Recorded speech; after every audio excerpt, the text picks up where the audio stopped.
ಅಲ್ಲ ಒಂದ್ ಸೆಕೆಂಡ್ ಕೇಳಿ, ನಮ್ಗೆ ಏನೇನ್ ಕೇಳ್ತಿರಲ್ಲ ನೀವು, ಅವ್ರಿಗೆ ಏನ್ ಕೇಳ್ತೀರಿ? ಯಾರಿಗೆ ಕೇಳಿಲ್ಲ? ರಾಜಕಾರಣಿಗಳಿಗೆ.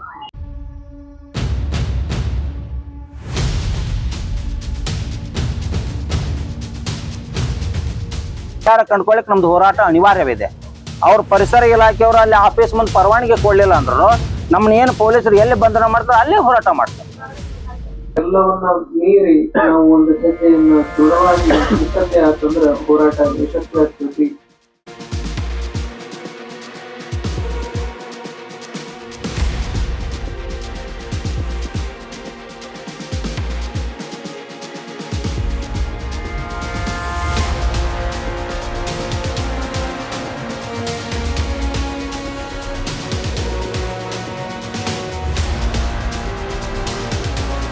ಪ್ರಜಾಪ್ರಭುತ್ವದೊಳಗ ಪ್ರತಿಯೊಬ್ಬರಿಗೆ ಅವಕಾಶ ಇದೆ. ಆ ಅವಕಾಶ ಕೊಡ್ಲಿಲ್ಲ ಅಂತಂದ್ರ ನಾವು ಎಲ್ಲಿ ಅವಕಾಶ ಸಿಗ್ತೈತಿ ಅಲ್ಲಿ ಹೋರಾಟ ಮಾಡ್ತೀವಿ.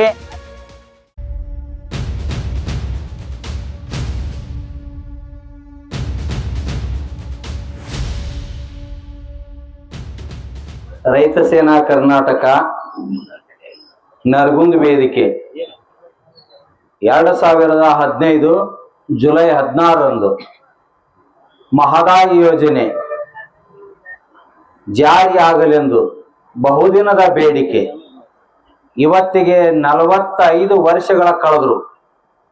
ಇದನ್ನ ಪ್ರಥಮದಲ್ಲಿ ಹುಟ್ಟು ಹಾಕಿದಂತ ನಾಯಕ ದಿವಂಗತ BM ಹರಿಕೇರಿ ಅವರ ಕನಸನ್ನ ಉತ್ತರ ಕರ್ನಾಟಕದ ಭಾಗದಲ್ಲಿ ಕೆಲವು ಪ್ರದೇಶಕ್ಕೆ 4 ಜಿಲ್ಲಾ 11 ತಾಲೂಕಿಗೆ ನೀರಾವರಿ, ಕುಡಿಯುವ ನೀರು, ದನಕರಕ್ಕ ನೀರು ಅನ್ನುವಂತ ಒಂದು ಶ್ರೇಷ್ಠ ಯೋಜನೆ ಇವತ್ತ ಈ ಹೋರಾಟದ ಮೂಲಕ ಇನ್ನೂ ಯಶಸ್ವಿ ಆಗದೆ ಹೋರಾಟ ಮಾಡ್ತಾ ಒಂದು ಅಂತ್ಯಕ್ಕೆ ತರುವಂತ ಪ್ರಯತ್ನ ನರಗುಂದ ವೇದಿಕೆ ಕಾರಣ ಅನ್ನುವಂತಹದ್ದು ಸ್ಪಷ್ಟಪಡಿಸ್ತಾ ಇದೆ. ತಾರೀಖಂದು ಈ ಸಭೆ ಸೇರಿರುವಂತ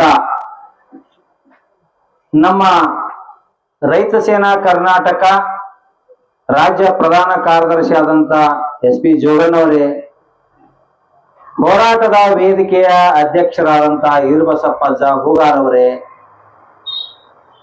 ಬಾಗಲಕೋಟೆ ಜಿಲ್ಲೆಯಿಂದ ಆಗಮಿಸಿದಂತ ನಮ್ಮ ರೈತ ಸೇನಾ ಕರ್ನಾಟಕ ಗೌರವ ಅಧ್ಯಕ್ಷರಾದಂತ ಶಿವಪ್ಪ ಹರಿಕೇರಿ ಅವರೇ, ಬಾಗಲಕೋಟೆ ಜಿಲ್ಲಾ ಅಧ್ಯಕ್ಷರಾಗಿ ಕಾರ್ಯನಿರ್ವಹಿಸುತ್ತಿರುವಂತ ಶೇಖಣ್ಣ ಪಡಿಯಪ್ಪನವರೇ, ಅಶೋಕ ಸಾತನ್ನವರೇ, ರಾಜ್ಯ ಸಮಿತಿಯ ವಕ್ತಾರರಾಗಿ ರಾಜ್ಯದ ಕಾರ್ಯನಿರ್ವಹಿಸುತ್ತಿರುವಂತ ಗುರು ರಾಯನಗೌಡ್ರೆ, ರಾಜ್ಯದ ಉಪಾಧ್ಯಕ್ಷರಾಗಿ ಕೆಲಸ ಮಾಡ್ತಿರುವಂತ ಮಲ್ಲನ ಅಲೇಕರ್ ಅವರೇ, ಮತ್ತು ಈ ರಾಜ್ಯದಲ್ಲಿ ಅನೇಕ ರೀತಿಯಲ್ಲಿ ಕೆಲಸದಲ್ಲಿ ಮತ್ತು ಸಂಘಟನೆಯಲ್ಲಿ ಭಾಗಿಯಾದಂತ ಎಲ್ಲ ನನ್ನ ಶ್ರದ್ಧೆಯ ತಾಯಂದಿರೇ, ಆತ್ಮೀಯ ಮಾಧ್ಯಮದ ಬಂಧುಗಳೇ, ರೈತ ಹೋರಾಟಗಾರರೇ, ಅವರಿವರನ್ನರೇ, ಬಾಗಲಕೋಟೆ ಜಿಲ್ಲೆಯಿಂದ ಆಗಮಿಸಿದಂತ ನಮ್ಮ ತಿಪ್ಪಣ್ಣ ಮೇಟಿ ಅವರೇ, ಎಲ್ಲರಿಗೂ ಕೂಡ ಸರ್ವ ಸದಸ್ಯರಿಗೂ ಕೂಡ ಅವರಿವರನ್ನದೇ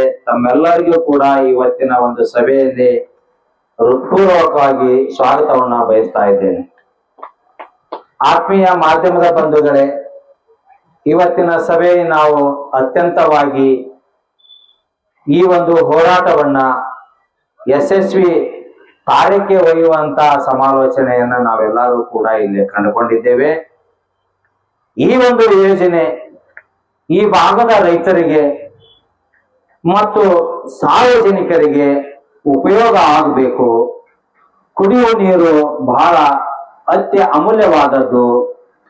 ಈ ಒಂದು ಪವಿತ್ರವಾದಂತ ನೀರಿಗೆ ಇನ್ನೂ ಕೂಡ ಅಡೆತಡೆಗಳ ಮಾಡ್ತಾ ಇದ್ದಾರ. ಇದಕ್ಕೊಂದು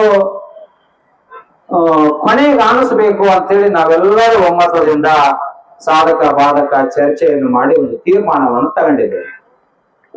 ಆ ತೀರ್ಮಾನ ತಗೊಳ್ಳಕ್ಕಿಂತ ಪೂರ್ವದಲ್ಲೇ ಈ ನಾಡಿನ ರೈತರಿಗೆ, ಈ ಭಾಗದ ಬುದ್ಧಿಜೀವಿಗಳಿಗೆ, ಈ ಭಾಗದ ಪರಿಸರಕ್ಕೆ ಮೋಸ, ಅನ್ಯಾಯ, ವಂಚನೆ, ಮತದಾರ ಮತವನ್ನ ತಗೊಂಡು ಮತದ್ರೋಹ ಮಾಡಿದಂತ ಈ ತಾಲೂಕಿನಲ್ಲಿ ಕಾಂಗ್ರೆಸ್ ಮತ್ತು ಬಿಜೆಪಿ ಪಕ್ಷದ ಎಂಎಲ್ಎಗಳು ಸುಮಾರು ವರ್ಷಗಳಿಂದ ಆಡಳಿತ ಮಾಡಿಕೊಂತ ಬಂದ್ರು ವಿನ ಈ ಯೋಜನೆಯನ್ನ ರಾಜಕೀಯ ಬಳಕೆ ಮಾಡಿಕೊಂಡ್ರು ವಿನ ಈ ಯೋಜನೆಯನ್ನ ತಾರಕ್ಕೆ ಅಂತ್ಯ ತಗೊಂಡು ಹೋಗುವಂತ ಪ್ರಯತ್ನದಲ್ಲಿ ವಿಫಲರಾಗಿದ್ದಾರೆ.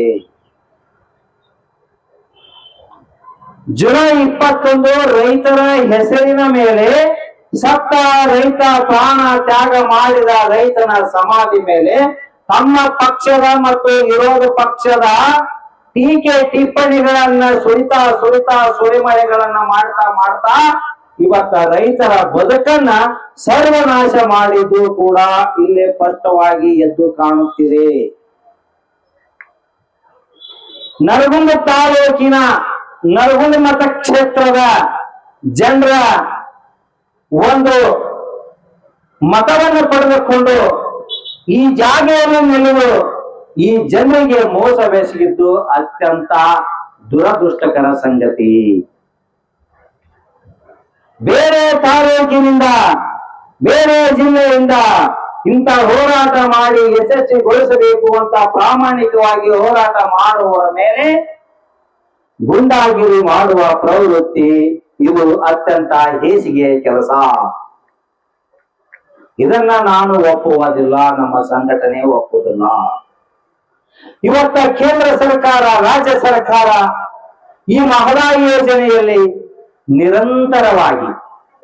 ನಿರಂತರವಾಗಿ ಈ ಯೋಜನೆಯನ್ನ ತಮ್ಮ ಸ್ವಾರ್ಥಕ್ಕ ಬಳಕೆ ಮಾಡಿಕೊಂಡು ಇಡೀ ನಾಡಿಗೆ ತಿಳಿದಿರುವ ವಿಷಯ. ಅಷ್ಟೇ ಅಲ್ಲದೆ ಈ ಮಹದಾಯಿ ಯೋಜನೆಯನ್ನ ಇನ್ನೂ ಜೀವಂತವಾಗಿ ಇದಕ್ಕೆ ಪರಿಹಾರ ಕಂಡುಕೊಳ್ಳುವಂತ ಇಚ್ಛಾಶಕ್ತಿ ಇಲ್ಲದೆ ಇದನ್ನ ರಾಜಕೀಯವಾಗಿ ಬಳಕೆ ಮಾಡಿಕೊಂಡಿದ್ದು ಅತ್ಯಂತ ಘೋರ ಅಪರಾಧ. ಇದನ್ನು ಮಾಡಬಾರ್ದು. ಪ್ರಜಾಪ್ರಭುತ್ವದಲ್ಲಿ ಇದನ್ನು ಮಾಡಬಾರ್ದು. ಸಂವಿಧಾನದ ಸಂವಿಧಾನ ಬದ್ಧತೆಯನ್ನ ಇವರು ವಿರೋಧಿಸಿದ್ದಾರೆ, ಸಂವಿಧಾನವನ್ನ ಅಲ್ಲಗಳೆದಿದ್ದಾರೆ.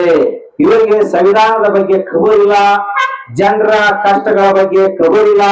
ಇವರಿಗೆ ಹಣ ಮತ್ತು ತೋಳ್ಬಲ ಕಾಳ್ಬಲ ಜಾತಿ ಬಲದ ಮೇಲೆ ಇವರು ಮಾಡ್ತಾ ಇರೋದು ಯಾವತ್ತೂ ಕೂಡ ಇವರಿಗೆ ಒಳ್ಳೆಯದಾಗಲ್ಲ. ಇವರ ವಂಶ ನಿರ್ವಂಶ ಆಗ್ತಾವು. ಸ್ಪಷ್ಟವಾಗಿ ಇವರು ವಂಶ ರೈತರ ಶಾಪ ತಟ್ಟಿ ನಿರ್ವಂಶ ಆಗ್ತಾವು. ಇವರ ವಂಶಸ್ಥರು ಕೂಡ ಅನ್ನದೊಳಗ ಹೋರಾಡ್ತಾವು ಅನ್ನುವಂತಹದ್ದು ಬಹಳ ಸ್ಪಷ್ಟವಾಗಿ ಹೇಳಕ್ಕೆ ಇಷ್ಟಪಡ್ತಾ ಇದ್ದೇನೆ. ನಿಮಗೆ ನಿಜವಾಗಲೂ ಮಹದಾಯಿ ಬಗ್ಗೆ ಇಲ್ಲಿ ಜನರ ಬಗ್ಗೆ ಏನಾದರೂ ಇಚ್ಛೆ ಇದ್ದಿದ್ರೆ ನೀವು ಮಾಡಿದಂತ ಕಾರ್ಯ ಕೆಲಸಗಳನ್ನ ಸವಾಲಾಗಿ ಸ್ವೀಕರಿಸ್ತೀವಿ, ತಂದು ಕೊಡಿ. ನಾವು ಕೂಡ ಕೊಡ್ತೀವಿ. ಪ್ರಾರಂಭದಿಂದ ಹೋರಾಟ ಮಾಡಿದ್ವಿ, ದಯಾಮರಣ ಕೊಟ್ಟಿವಿ, ಸಾಯಲಿಕ್ಕೆ ದಯಾಮರಣ ಕೊಟ್ಟಿವಿ. ನೀವೇನಾದ್ರೂ ಸಾಯಲಿಕ್ಕೆ ದಯಾಮರಣ ಕೊಟ್ಟಿದ್ದೀಯಾ? ಪ್ರಧಾನಮಂತ್ರಿಗೆ ಪತ್ರವನ್ನು ಬರೆದ್ವಿ, ನೀವೇನಾದ್ರೂ ಪ್ರಧಾನಮಂತ್ರಿಗೆ ಪತ್ರ ಬರೆದಿರಾ? ಸುಪ್ರೀಂ ಕೋರ್ಟ್ ನಲ್ಲಿ 3-4 PIL ಹಾಕಿದ್ವಿ. ಹಣ ಇಲ್ಲ ಅಂದ್ರೂ ಅಲ್ಲೇ ಭಿಕ್ಷೆ ಮಾಡಿ PIL ಹಾಕಿದ್ವಿ. ನೀವು ಇಷ್ಟು ಅಗರ್ಭ ಶ್ರೀಮಂತರಾಗಿದ್ರಿ. ತಾಲೂಕಿಗೆ ಬರೋಕ್ಕಿಂತ ಪೂರ್ವ ನಿಮ್ದೇನು ಗಂಟಿ ಇದ್ದಿದ್ದಿಲ್ಲ. ಉಂಡು ಅಂಗಿ ಹುಟ್ಟು ಅಂಗಿ ಮೇಲೆ ಬಂದಿದ್ರಿ ಯಾವ್ದೋ ಏಜೆನ್ಸಿ ತಗೊಂಡು. ನೀವು ಇವತ್ತ ಸಾಕಷ್ಟು 100 ಕೋಟಿ ಆಸ್ತಿ ಮಾಡಿದ್ರಲ್ಲ, ನೀವೇನಾದ್ರು ದುಡ್ಡು ಇದ್ದಾರೆ ಈ ಮಹದಾಯಿ ಯೋಜನೆಗೆ ಸಾರ್ವಜನಿಕ ಹಿತಾಸಕ್ತಿ ಅರ್ಜಿ ಹಾಕಿದ್ದಿಲ್ಲ? ತೋರಿಸಿ. ಮುಖ್ಯಮಂತ್ರಿ ಪತ್ರ ಬರೆದಿದ್ದನ್ನು ತೋರಿಸಿ. ಯಾವುದು ಕೂಡ ನೀವು ಮಾಡಿಲ್ಲ. ಸ್ವತಂತ್ರವಾಗಿ ಯಾವುದು ಕೂಡ ಮಾಡಿಲ್ಲ. ಜನರಿಗೆ ಮೋಸ ಮಾಡಿದ್ದೀರಿ. ಅದಕ್ಕೆ ಇಲ್ಲಿ ಆಡಳಿತ ದುರ್ಬಲವಾಗಿ ನೀವು ಬೆಳೆಸ್ತಾ ಇದ್ದೀರಿ. ಇದು ಸರಿಯಲ್ಲ. ಇದಕ್ಕೆ ನಾವು ಹೆದರುವುದಿಲ್ಲ. ನಿಮ್ಗೆ ಯಾರಿಗೂ ಹೆದರುವುದಿಲ್ಲ. ಹೆದರಲಿಕ್ಕೆ ನಾವು ನಿಮ್ಗೆ ತಿಂದಿಲ್ಲ, ನಿಮ್ಮ ಋಣದೊಳಗೆ ಇಲ್ಲ. ನಾವು ಈ ನಾಡಿನ ಜನರಿಗೆ ನೀರು ಕೊಡಿಸ್ಬೇಕು. ಈ ಭಾಗದ ಜನರ ಕಷ್ಟದ ಕಣ್ಣೀರಿಗೆ ಕೈ ತೊಳಿಬೇಕು. ಇಡೀ ನಾಡಿನ ಜನರಿಗೆ ಅನುಕೂಲ ಮಾಡಬೇಕು ಅಂತೇಳಿ ಶ್ರೇಷ್ಠ ವಿಚಾರ ಇಟ್ಟುಕೊಂಡು ಹೋರಾಟಕ್ಕೆ ನಿಂತಿದ್ದೇವೆ. ನಮಗೆ ಬದುಕು ಬೇಕು. ಹೆಂಗ ಬದುಕಬೇಕಪ್ಪ ಅಂದ್ರೆ ಜನರನ್ನು ಬದುಕಿಸಬೇಕು ಅನ್ನುವಂತ ಬದುಕನ್ನು ಕಟ್ಕೊಂಡಿವ ನಾವು. ನಮ್ಮ ಪ್ರಾಣದ ಬಗ್ಗೆ ನಾವು ಆಸೆ ಇಟ್ಟಿಲ್ಲ, ನಮ್ಮ ಜೀವನದ ಬಗ್ಗೆ ನಾವು ಆಸೆ ಇಟ್ಟಿಲ್ಲ.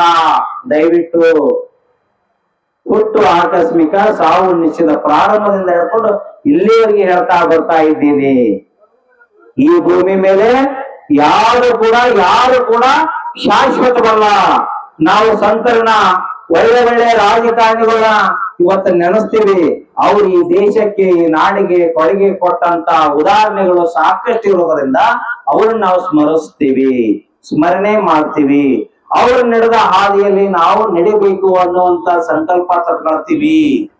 ಆದ್ರೆ ನೀವು ಏನ್ ಮಾಡಿದ್ದೀರಿ? ನಿಮ್ಮ ಹಾದಿ ಮುಳ್ಳಿನ ಹಾದಿ ಆಗಿದೆ. ನಿಮ್ಮ ಹಾದಿ ಮುಳ್ಳಿನ ಹಾದಿ ಆಗಿದೆ. ಬೇರೆಯವರು ಕಾಲಿಟ್ಟರೆ ಚುಚ್ಚಬೇಕು, ಆ ನಿಟ್ಟಿನಲ್ಲಿ ನಿಮ್ಮ ಹಾದಿಗೆ ನೀವು ಮುಳ್ಳನ್ನು ಹಾಕಿಕೊಂಡಿದ್ದೀರಿ. ಮೇಲೆ ಆ ಮುಳ್ಳಿನ ಮೇಲೆ ಹೂವನ್ನು ಚೆಲ್ತಾ ಇದ್ದೀರಿ. ಇದು ಯಾವತ್ತೂ ಕೂಡ ಈ ಸೃಷ್ಟಿ ನಿಮ್ಮನ್ನ ರಕ್ಷಣೆ ಮಾಡ್ಲಿಕ್ಕೆ ಸಾಧ್ಯವಿಲ್ಲ ಅನ್ನುವಂತ ಸ್ಪಷ್ಟವಾಗಿ ಹೇಳ್ತಾ ಇದ್ದೇನೆ. ಈಗಾಗಲೇ ರಾಜ್ಯ ಸರ್ಕಾರ ಸಂಬಂಧಪಟ್ಟಂತ ಕೇಂದ್ರಕ್ಕೆ ಸಂಪೂರ್ಣವಾದಂತ ಮಾಹಿತಿಯನ್ನು ನಾನು ಇವತ್ತಿನ ದಿನ ಸ್ಪಷ್ಟವಾಗಿ ಹೇಳಲಿಕ್ಕೆ ಇಚ್ಛಾ ಪಡ್ತಾ ಇದ್ದೇನೆ.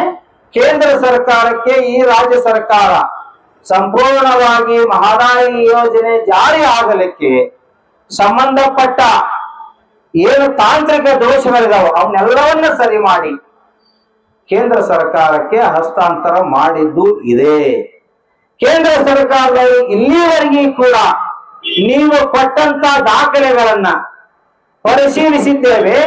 ಇನ್ನೂ ಇಂಥ ಮಾಹಿತಿ ನಮಗ್ ಬೇಕು, ಇಂಥದ್ದು ಕೊಡಬೇಕು, ಇಂಥದ್ದು ಬೇಕು ಅನ್ನುವಂಥದ್ದು ಎಲ್ಲಿ ಕೂಡ ರಾಜ್ಯ ಸರ್ಕಾರಕ್ಕೆ ತಾವು ನಿರ್ದೇಶನವನ್ನಾಗಲಿ ಪತ್ರವಾಗಲಿ ನೀಡಿಲ್ಲ. ಅಂದರೆ ರಾಜ್ಯ ಸರ್ಕಾರ ನೀಡಿದ ವರದಿ ಸರಿ ಇದೆ ಅನ್ನುವಂಥದ್ದು ಕೇಂದ್ರದ ಅರಣ್ಯ ಖಾತೆ ಇಲಾಖೆಯ ಮುಖ್ಯ ಅಧಿಕಾರಿಗಳು ಸಂಪೂರ್ಣವಾಗಿ ಒಪ್ಪಿಕೊಂಡಿದ್ದಾರೆ. ಆದರೆ ದುರ್ದೈವ, ಈ ರಾಜ್ಯದಲ್ಲಿ 28 ಮಂದಿ ಸಂಸದರು, 12 ಮಂದಿ ರಾಜ್ಯಸಭಾ ಸದಸ್ಯರು ಮತದಾನಕ್ಕೆ ನೀವು ಮೋಸ ಮಾಡಿದ್ರಿ. ಇವತ್ತ ಕೇಂದ್ರದಲ್ಲಿ ಬಿಜೆಪಿ ಗೌರ್ಮೆಂಟ್ ಇದೆ. ಇವತ್ತ ನರೇಂದ್ರ ಮೋದಿ ಅವರು ಈ ದೇಶದ ಪ್ರಧಾನಮಂತ್ರಿಯವರು. ಆದರೆ ಒಂದು ಪಕ್ಷದ ಪ್ರಧಾನಮಂತ್ರಿ ಅಲ್ಲ ಅವರು, ಈ ದೇಶದ ಪ್ರಧಾನಮಂತ್ರಿ. ಆದ್ರೆ ನೀವು ಏನ್ ಮಾಡ್ತಾ ಇದ್ದೀರ ಅಂದ್ರ ಒಂದು ಪಕ್ಷದ ಪ್ರಧಾನಮಂತ್ರಿ ಆಗಿ ನೀವು ನಿಲುವನ್ನು ತಗೊಳ್ತಾ ಇದ್ದೀರಲ್ಲ, ಇದು ಅತ್ಯಂತ ಈ ದೇಶಕ್ಕೆ ಬಹಳಷ್ಟು ತೊಂದರೆ ಕೊಡುವಂತ ನಿರ್ಣಯಗಳು ಸರಿಯಲ್ಲ. ಇದು ಅತ್ಯಂತ ಖಂಡನೀಯ. ಬೇರೆ ಬೇರೆ ದೇಶಗಳಲ್ಲಿ ಹೋಗ್ತೀರಿ, ಆ ದೇಶದ ಸಮಸ್ಯೆಗಳನ್ನ ಕೂತ್ಕೊಂಡು ಆಲೋಚನೆ ಮಾಡಿಕೊಂಡು ಅದಕ್ಕೆ ಪರಿಹಾರ ಸೂತ್ರವನ್ನ ಬೇರೆ ಇಲ್ಲೆಲ್ಲ ಇಂಥ ದೇಶಕ್ಕೆ ಹೋಗಿ ಇಂಥ ಬದಲಾವಣೆ ಮಾಡಿ ಅಂದ್ರಿ. ಕರ್ನಾಟಕದಲ್ಲಿ ಕುಡಿಯುವ ನೀರನ್ನ ಮಧ್ಯಪ್ರವೇಶ ಮಾಡಿ ಕೊಡಿಸುವಂತ ಯೋಚನೆ ನಿಮ್ದಿಲ್ಲ ಅಂದ್ರ ಈ ದೇಶದ ಪ್ರಧಾನಮಂತ್ರಿ ಹೌದೋ ಅಥವಾ ಅಲ್ಲೋ ನೀವು ಅನ್ನುವಂತ ಪ್ರಶ್ನೆ ನಮಗೆ ಕಾಡ್ತಾ ಇದೆ. ಈ ದೇಶದ ಪ್ರಧಾನಮಂತ್ರಿ ಹೌದು ಅಥವಾ ಅಲ್ಲೋ ಅಂತ ಕಾಡ್ತಾ ಇದೆ. ಅತ್ಯಂತ ದುರ್ದೈವವಾಗಿ ಹೇಳ್ತಾ ಇದ್ದೇನೆ. ನಾನು ಇವತ್ತಿನ ಮಾಧ್ಯಮದ ಬಂದವರಿಗೆ ಬಹಳ ಸ್ಪಷ್ಟವಾಗಿ ಹೇಳ್ತಾ ಇದ್ದೇನೆ, ನಾವು ಹೋರಾಟ ಮಾಡ್ತಾ ಇರೋದು ಹುಬ್ಬಳ್ಳಿ ಧಾರವಾಡದ ಔಳಿ ನಗರ ಜನರಿಗೆ ಕುಡಿಯುವ ನೀರಿನ ಯೋಜನೆ ಜಾರಿ ಆಗಲೆಂದು. ನಮಗೆ ಎಲ್ಲೂ ಕೂಡ ರೈತರಿಗೆ ಮಲಪ್ರಭಾ ಅಚ್ಚುಕಟ್ಟು ಪ್ರದೇಶಕ್ಕೆ ಕೃಷಿಗಾಗಿ ನೀರನ್ನು ಕೊಟ್ಟಿಲ್ಲ. ಏನು ಹುಬ್ಬಳ್ಳಿ ಧಾರವಾಡದವರು ನೀರು ತಗೊಂಡು ತಮ್ಮ ಹುಬ್ಬಳ್ಳಿ ಧಾರವಾಡಕ್ಕೆ ಕುಡಿಲಿಕ್ಕೆ ತಗೊಂಡು ಹೋಗ್ತಾ ಇದ್ದಾರಲ್ಲ, ಆ ಕೃಷಿಗೆ ನೀರನ್ನು ಒಯ್ತಾ ಇದ್ದಾರಲ್ಲ, ಅವರ ನೀರನ್ನ ಅವ್ರಿಗೆ ಕೊಡಿಸಿ ಉಳಿದ ನೀರು ನಮ್ಗೆ ತರಣಪ್ಪ ಅನ್ನುವಂತ ಒಂದು ಏಕೈಕ ಶ್ರೇಷ್ಠ ವಿಚಾರಕ್ಕ ಇವತ್ತ 11ನೇ ವರ್ಷಕ್ಕೆ ಹೋರಾಟ ಮಾಡ್ತಾ ಇದ್ದೀವಿ ಅಂದ್ರ ಜೋಶಿ ಅವರ ಬಹಳ ದಿನ ಆಟ ನಡೆಯುದಿಲ್ಲ. ಆದ್ರೆ ನೀನು ವೈಯಕ್ತಿಕ ಹೇಳಿಕೆ ಅಂತ ಹೇಳಿದಿ ಗೋವಾದ ಮುಖ್ಯಮಂತ್ರಿಗೆ. ನಿನ್ನ ವೈಯಕ್ತಿಕ ಹೇಳಿಕೆ ಏನೈತಿ ಮಾದಾಯಿ ವಿಚಾರವಾಗಿ? ಹುಬ್ಬಳ್ಳಿ ಧಾರವಾಡ ಜನರು ನಿನಗ ಹೋಟ್ ಹಾಕ್ಯಾರಲ್ಲ, ಅವ್ರಿಗೆ ಕುಡಿಯಕ್ ನೀರು ಕೊಡಿಸ್ತೀವೋ ಅಥವಾ ಏನ ಗೋಮೂತ್ರ ಕೊಡಿಸ್ತೀವೋ ಇದ್ರ ಬಗ್ಗೆ ಅವಲೋಕನ ಮಾಡ್ಕೊಳ್ಬೇಕು ಜೋಶಿ. ಕೋರ್ಟ್ಗೆ ಹೋಗ್ತೀವಿ ಅಂತ ಹೇಳಿ ಸಮರ್ಥನೆ ಮಾಡ್ಕೊಂಡ ಗೋವಾ ಮುಖ್ಯಮಂತ್ರಿ.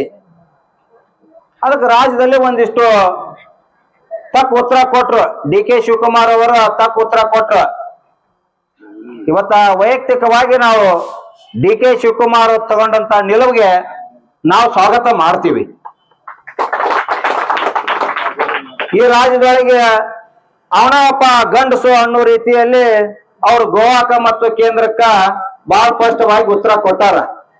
ರೈತರ ಪರವಾಗಿ ಈ ಹಲವಾರು ವರ್ಷಗಳಿಂದ ಹೋರಾಟ ನಡೆದಂತ ಈ ಹೋರಾಟದ ಪರವಾಗಿ ನಾನು ಸುಪ್ರೀಂ ಕೋರ್ಟ್ ನಲ್ಲಿದ್ದಂತ ಅರ್ಜಿಯನ್ನ ಹಿಂಪಡೆದು ಕಾಮಗಾರಿ ಸ್ಟಾರ್ಟ್ ಮಾಡ್ತೀನಿ, ಏನ್ ಬೇಕಾದಾಗ್ಲಿ ಅನ್ನುವಂತದ್ದು ಕೇಂದ್ರಕ್ಕ ಒಬ್ಬ ಜವಾಬ್ದಾರಿ ಇದ್ದಂತ ಉಪಮುಖ್ಯಮಂತ್ರಿ ಮತ್ತು ಗಟ್ಟಿ ಆದಂತ ನಾಯಕ ನೀರಾವರಿ ಮಂತ್ರಿ ಈ ಒಂದು ನಿಲುವಿಗೆ ನಾವು ರೈತ ಸೇನಾ ಕರ್ನಾಟಕದವರು ಬೆನ್ನೆಲುಬಾಗಿ ನಿಲ್ತೀವಿ ಮತ್ತು ಇದಕ್ಕೆ ನಾವು ಕೈ ಜೋಡಿಸ್ತೀವಿ.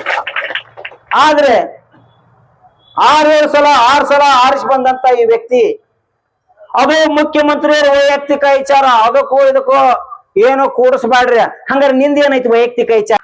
ರೈತರು ಸಾರ್ವಜನಿಕರು ಹೋಟ್ ಹಾಕಿ ನಿನ್ನ ಕೇಂದ್ರದೊಳಗೆ ಪದವಿ ಕೊಟ್ಟಾರ. ಮಹದಾಯಿ ಬಗ್ಗೆ ಗಂಭೀರವಾಗಿ ಚಿಂತನೆ ಮಾಡಕ್ ಕಲಿಬೇಕು ಜೋಶಿ ಅವರ. ಅದಕ್ಕಾಗಿ ನಾವು ಇವತ್ತಿನ ದಿನ ಒಂದು ಸ್ಪಷ್ಟವಾದ ನಿಲುವನ್ನು ತಗೊಂಡಿದ್ದೇವೆ. ಆಗಸ್ಟ್ ತಿಂಗಳಲ್ಲಿ, ಬರುವಂತ ಆಗಸ್ಟ್ ತಿಂಗಳಲ್ಲಿ 15ನೇ ತಾರೀಕಿನ ಮೇಲ್ಪಟ್ಟು ಏನು ಅರಣ್ಯ ಇಲಾಖೆ ಡೆಲ್ಲಿ ಒಳಗಿದೆ ಪರವಾನಗಿ ಕೊಡಬೇಕಾಗಿದೆ. ನಮಗ ವನ್ಯಜೀವಿಗಳ ಪರವಾನಗಿ ಇರ್ಬೋದು, ಪರಿಸರ ಪರವಾನಗಿ ಇರ್ಬೋದು, ಇತ್ಯಾದಿ ಏನೋ ಇರ್ಬೋದು. ಈ ಪರವಾನಗಿ ಸಿಗುವವರೆಗಿನೂ ಡೆಲ್ಲಿಗೆ ಹೋಗಿ ಇಲಾಖೆ ಮುಂದ ಮಹದಾಯಿ ಪರ್ಮಿಷನ್ ತರುವವರೆಗಿನೂ ನಾವು ಅಲ್ಲೇ ಕುಂದ್ರದು ಅಂತೇಳಿ ನಿಲುವನ್ನು ತಗೊಂಡಿದ್ದೇವೆ. ಇರ್ತೀಸ್ ಹೇಳ್ತಿದ್ವಿ, ನಾವು ಪತ್ರನ ಕೊಡ್ತಿದ್ವಿ, ಎಲ್ಲಾ ಪತ್ರನ ಕೊಟ್ಟಿವಿ, ಎಲ್ಲ ಮಾಡೀನಿ. ಅದ್ರ ಜೊತೆಗೂ ಕೂಡ ಭೂಪೇಂದ್ರ ಯಾದವ್ ಅವರು ಕೇಂದ್ರದ ಮಂತ್ರಿಗಳ ಉತ್ತರ ಕೊಡಿ ಅಂತೇಳಿ ನಾನು ಈಗಾಗಲೇ ನಿಮ್ಮ ವಿರುದ್ಧ ದಾವೆ ಹೂಡಿದ್ದೇನೆ. ಸಾರ್ವಜನಿಕವಾಗಿ ಕೇಂದ್ರದಲ್ಲಿ ಡೆಲ್ಲಿಯಲ್ಲಿ ಇರುವಂತ ಸುಪ್ರೀಂ ಕೋರ್ಟ್ ನಲ್ಲಿ ಅದಕ್ಕೂ ಉತ್ತರ ಕೊಡ್ಬೇಕು. ನಾವು ರೈತರು ಸನ್ನದ್ಧರಾಗಿದ್ದೇವೆ. ಮಹದಾಯಿ ಯೋಜನೆ ಜಾರಿ ಆಗಲಿಕ್ಕೆ ಇದೇ ತಿಂಗಳು 15 ನಂತರ ಡೆಲ್ಲಿ ಚಲೋ ಕಾರ್ಯಕ್ರಮ ಪ್ರಾರಂಭವಾಗ್ತಾ ಇದೆ. ಅದಕ್ಕೆ ನಾನು ರೈತ ಬಾಂಧವರಿಗೆ ನಾನು ಗಮನಕ್ಕೆ ತರ್ತಾ ಇದ್ದೇನೆ. ಯಾರು ಹೋರಾಟಕ್ಕೆ ಅಣಿಯಾಗಿ ಗಟ್ಟಿಯಾಗಿ ಬರ್ತೀರಿ ಅಂತವ್ರು ಆರೋಗ್ಯದಿಂದ ಒಳ್ಳೆ ರೀತಿ ಇದ್ದವ್ರು ಎಲ್ಲರೂ ಕೂಡ ಆರೋಗ್ಯವಂತರಿದ್ದವ್ರು ಬರ್ರಿ. ವಯಸ್ಸಾದವ್ರು ಬೇಡ, ಕಾಯಿಲೆ ಇದ್ದವ್ರು ಬೇಡ, ಏನೋ ಒಂದು ತೊಂದರೆ ಇದ್ದವ್ರು ಬೇಡ. ಅದಕ್ಕೆ ನಾವೆಲ್ಲರೂ ಹೋಗೋದನ್ನ ವ್ಯವಸ್ಥೆ ಮಾಡಿದ್ದೇವೆ. ಎಲ್ಲರೂ ಕೂಡ ಹೋಗೋದು ಈ ಒಂದು ಹೋರಾಟಕ್ಕೆ. ಕೇಂದ್ರ ಆಗಲಿ ರಾಜ್ಯ ಆಗಲಿ ಯಾವುದೇ ರಾಜಕಾರಣಿಗಳದು ಒಂದು ಗುಟುಗ ನೀರು ಬೇಕಾಗಿಲ್ಲ, ಒಂದು ಅನ್ನದ ಆಗಲು ಕೂಡ ನಮ್ಮ ಹೋರಾಟಕ್ಕೆ ನಿಮ್ದು ಬೇಡ. ನೀವು ಕೊಡಕ್ ಬಂದ್ರು ನಾವು ಅದನ್ನ ತಗೊಳಲ್ಲ. ಸ್ವಂತ ಬುತ್ತಿ ಕಟ್ಕೊಂತೀವಿ, ಕೈಲೇ ದುಡ್ಡು ಹಾಕೊಂತೀವಿ, ಟ್ರೈನ್ಗೆ ಹೋಗ್ತೀವಿ ಅಥವಾ ಇನ್ನೊಂದು ಕರ ಹೋಗ್ತೀವಿ. ನಾವು ಹೋರಾಟ ಇದನ್ನ ಅಂತ್ಯ ಆಗುವವರೆಗಿನೂ ಡೆಲ್ಲಿ ಬಿಟ್ಟು ಕದಲ ಅನ್ನುವಂಥದ್ದು ಇಲ್ಲಿ ಫಸ್ಟ್ ನಿಲುವು ತಗೊಳ್ತಾ ಇದ್ದೇವೆ. ಫಸ್ಟ್ ನಿಲುವು. ಕೆಲವೊಬ್ರು ತಗೊಂತಿರ್ತಾರೆ ನಿಲುವು, ಇನ್ನೇನ ಹೋಗಿ ಕುಂತ ಬಿಡೋದು ಮಾಡೇ ಬಿಡೋ ಅಂತ ಈ ಕಡೆ ಕಾಂಪ್ರಮೈಸ್ ಆಗಿ ಬಂದ್ಬಿಡ್ತಾರ. ಅಂತ ನಿಲುವಲ್ಲಿದ ಇದು ನಿಲುವು ತಗೋತಾ ಇರೋದು ಇದನ್ನ ಪರಿಹಾರ ಕಂಡುಕೊಳ್ಳಕ್ಕೆ. ಅದೇ ರೀತಿ ಕೂಡ ರಾಜ್ಯ ಸರ್ಕಾರಕ್ಕೆ ಕಿವಿ ಮಾತನ್ನ ಹೇಳಿಕ್ಕೆ ಇಚ್ಛಾ ಪಡ್ತಾ ಇದ್ದೇನೆ. ಕಿವಿ ಮಾತು ಹೇಳಿಕ್ಕೆ ಇಚ್ಛಾ ಪಡ್ತಾ ಇದ್ದೇನೆ ರಾಜ್ಯ ಸರ್ಕಾರಕ್ಕೆ. ಬೇಮಾಯ್ತು ಬಿಡಿ. ರಾಜ್ಯ ಸರ್ಕಾರಕ್ಕೆ ಕಿವಿ ಮಾತನ್ನು ಹೇಳಿಕ್ಕೆ ಇಚ್ಛಾ ಪಡ್ತಾ ಇದ್ದೇನೆ. ಮೇ 28ಕ್ಕೆ ಹೈಕೋರ್ಟ್ ರೈತರ ಪರವಾಗಿ ಕೇಂದ್ರಕ್ಕೆ ರಾಜ್ಯಕ್ಕೆ ನಿರ್ದೇಶನವನ್ನು ನೀಡಿದೆ. ರೈತ ಬೆಳೆದಂತ ಬೆಳೆಗಳಿಗೆ ಆ ಜಿಲ್ಲಾ ಅಧಿಕಾರಿಗಳು ವೈಜ್ಞಾನಿಕವಾಗಿ ಬೆಳೆಗಳನ್ನ ಸಮೀಕ್ಷೆ ಮಾಡಿ ಆ ಬೆಳೆಗಳ ಬರೋಕ್ಕಿಂತ ಪೂರ್ವದೊಳಗ ರೈತನಿಗೆ ಖರೀದಿ ಕೇಂದ್ರ ಒಂದು ತಾಲೂಕಿನೊಳಗೆ 2 ತೆಗಿಬೇಕು ಅನ್ನುವಂತ ಆದೇಶವನ್ನ ಮಾಡಿದೆ. ಇದಕ್ಕೆ ಸಂಬಂಧಪಟ್ಟ ಹಾಗೆ ಸಂಬಂಧಿಸಿದ ಅಧಿಕಾರಿಗಳಿಗೆ, ಮಂತ್ರಿಗಳಿಗೆ, ಕೇಂದ್ರದವರಿಗೆ ಕೂಡ ಪತ್ರವನ್ನು ಬರೆದು ಈಗಾಗಲೇ ಕಳೆದ 25 ದಿನವಾಗಿದೆ. ತಾವು ಶೀಘ್ರವಾಗಿ ನ್ಯಾಯಾಲಯ ಆದೇಶವನ್ನ ಪಾಲನೆ ಮಾಡಬೇಕು. ರಾಜ್ಯ ಸರ್ಕಾರ ಪಾಲನೆ ಮಾಡದೆ ಹೋದ್ರೆ ನ್ಯಾಯಾಂಗ ನಿಂದನೆ ಪ್ರಕರಣವನ್ನ ದಾಖಲೆ ಮಾಡುತ್ತೇವೆ ಆಗಸ್ಟ್ ತಿಂಗಳಲ್ಲಿ. ಪುನಃ ರಾಜ್ಯ ಸರ್ಕಾರವನ್ನ, ಕೇಂದ್ರ ಸರ್ಕಾರವನ್ನ ಪಾರ್ಟಿ ಮಾಡಿ ನೀವು ಕಂಟೆಂಪ್ಟ್ ಕೋರ್ಟ್ ಆಗ್ತದ, ಎಚ್ಚರಿಕೆ ಇರಲಿ ಅನ್ನುವಂತಹದ್ದು ಹೇಳಿ ಈ ಒಂದು ಕಾರ್ಯಕ್ರಮಕ್ಕೆ ಆಗಮಿಸಿದಂತ ರೈತ ಬಂಧುಗಳು ಎಲ್ಲರೂ ಕೂಡ ಯುದ್ಧಕ್ಕೆ ರೆಡಿ ಆಗರಿ. ಯಾರ ಬಗ್ಗೆನೂ ಹೆದರುವ ಅವಶ್ಯಕತೆ ಇಲ್ಲ. ಯಾವ ಪುಡಾರಿ ಬಗ್ಗೆನೂ ತಲೆ ಕೆಡಿಸ್ಕೊಳ್ಳೋ ಅವಶ್ಯಕತೆ ಇಲ್ಲ. ಯಾವನೇ ಬರಲಿ ಅವನು ಎದೆ ಮೇಲೆ ಕಾಲಿಟ್ಟು ನಾವು ನೀರು ತಂದ ತೀರದ ಅನ್ನುವಂಥದ್ದು ಸ್ಪಷ್ಟವಾಗಿ ಹೇಳ್ತಾ ಇದೆ. ಅದಕ್ಕಾಗಿ ಇಲ್ಲಿ ಮಾತನಾಡಲಿಕ್ಕೆ, ಈ ಒಂದು ನಿರ್ಣಯವನ್ನು ತಗೊಳ್ಳಿಕ್ಕೆ ನೀವೆಲ್ಲರೂ ಕೂಡ ಜವಾಬ್ದಾರಿಯನ್ನ ನನಗೆ ಕೊಟ್ಟಿದ್ದೀರಿ. ಆ ಜವಾಬ್ದಾರಿಯನ್ನ ಸೂರ್ಯ ಚಂದ್ರರ ಸಾಕ್ಷಿಯಾಗಿ ರೈತರ ಮೇಲೆ ಪ್ರಮಾಣ ಮಾಡಿ, ಬೆಳೆಯುವಂತ ಬೆಳೆ ಮೇಲೆ ಪ್ರಮಾಣ ಮಾಡಿ, ಪ್ರಾಮಾಣಿಕ ಪ್ರಯತ್ನದಿಂದ ನಾನು ನಿಮ್ಮನ್ನ ಕರ್ಕೊಂಡು, ನಾನು ನಿಮ್ ಜೊತೆಗೆ ಸೇರಿಕೊಂಡು ಒಟ್ಟಾಗಿ ಈ ಯಶಸ್ವಿ ಆಗುವವರೆಗಿನ ಯಾವುದೇ ರೀತಿಯಿಂದ ಹಿಂದಿಡುವಂತ ಪ್ರಶ್ನೆ ಇಲ್ಲ, ಯಾವುದೇ ಒಂದು ಒತ್ತಡಕ್ಕೂ ಕೂಡ ಮಣಿಯುವಂತ ಪ್ರಶ್ನೆ ಇಲ್ಲ ಅನ್ನುವಂತಹದ್ದನ್ನ ನಾನಿಲ್ಲಿ ಸ್ಪಷ್ಟಪಡಿಸಿ ನನ್ನ 4 ಮಾತಿಗೆ ವಿರಾಮ ಹೇಳ್ತಾ ಇದ್ದೇನೆ. ಜೈ ಜವಾನ್, ಜೈ ಕಿಸಾನ್.